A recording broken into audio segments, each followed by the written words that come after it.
সার্বিক পরিকল্পনা আপনারা কী কী করছেন এই মেডিকেল টিমকে, কী করবেন, কী টার্গেট? আসলে মূল ট্রিটমেন্টের বাইরে আমরা আমাদের যুবদলের পক্ষ থেকে একটি মেডিকেল টিম ঘোষণা করেছি। আমরা 10 সদস্য বিশিষ্ট সবাই অভিজ্ঞ ডক্টর।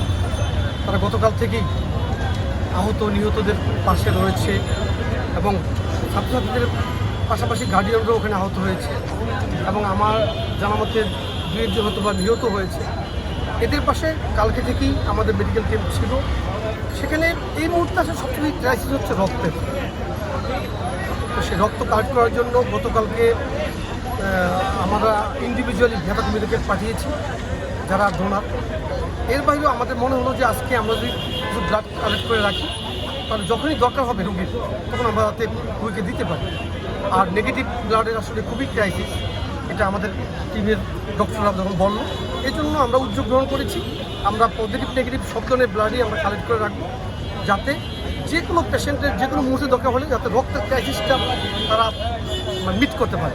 এখন পর্যন্ত কত রক্ত কালেক্ট হয়েছে?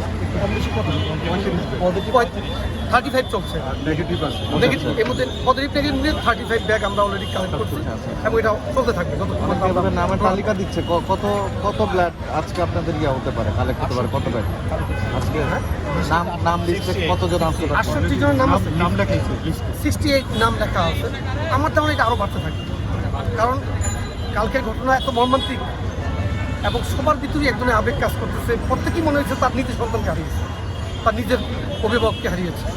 তো এই জন্য প্রত্যেকটা মানুষ নিজেই ট্রমাটাইজড হয়ে আছে এবং যার যার জায়গা থেকে আমাদের এখানে দলের নেতাকর্মীরা আসছে সুলতান, দলের নেতাকর্মীর বাহিরেও সাধারণ মানুষ এসে অনেকে ব্লাড দিয়ে গেছে। মৃতের সংখ্যা তো আজকে বাড়ছে, আরও 27 জনে চলে গেছে। তো আজকে এই আরও বেশ কয়েকদিন হয়তো এরকম পাওয়া যাবে। আপনারা অব্যাহত রাখবেন কিনা আপনাদের সহযোগিতা?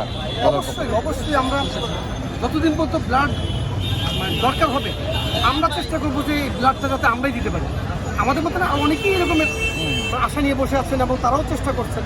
তো আমরা চাইবো বাংলাদেশ জাতীয় যুবদল যাতে এখানে একটা বড় ধরনের কন্ট্রিবিউট রাখতে পারে, কারণ আমাদের প্রিয় নেতা জনাব তারেক রহমান গতকালকে ঘটনার অব্যবহিত পরেই বিএনপির দায়িত্বশীল সকল লেভেলে তিনি ফোন করেছেন এবং আমাদেরকে নির্দেশনা দিয়েছেন যাতে আমরা যুদ্ধের কাজে থাকি এবং স্বজনদের পাশে থাকি এবং সম্ভাব্য যত রকমের সহযোগিতা করা যায় সেগুলো যাতে আমরা করি, সেজন্য আমাদেরকে নির্দেশনা দিয়েছেন এবং আমরা সে লক্ষ্যে সচেষ্ট রয়েছি। আর এছাড়াও ব্যক্তিগতভাবে প্রতিটা মানুষই আসলে হৃদয় ভারাক্রান্ত অবস্থায় এই বিষয়গুলো অবজার্ভ করছে এবং সাধ্যমতো সহযোগিতার হাত বাড়িয়ে দেওয়ার চেষ্টা করছে।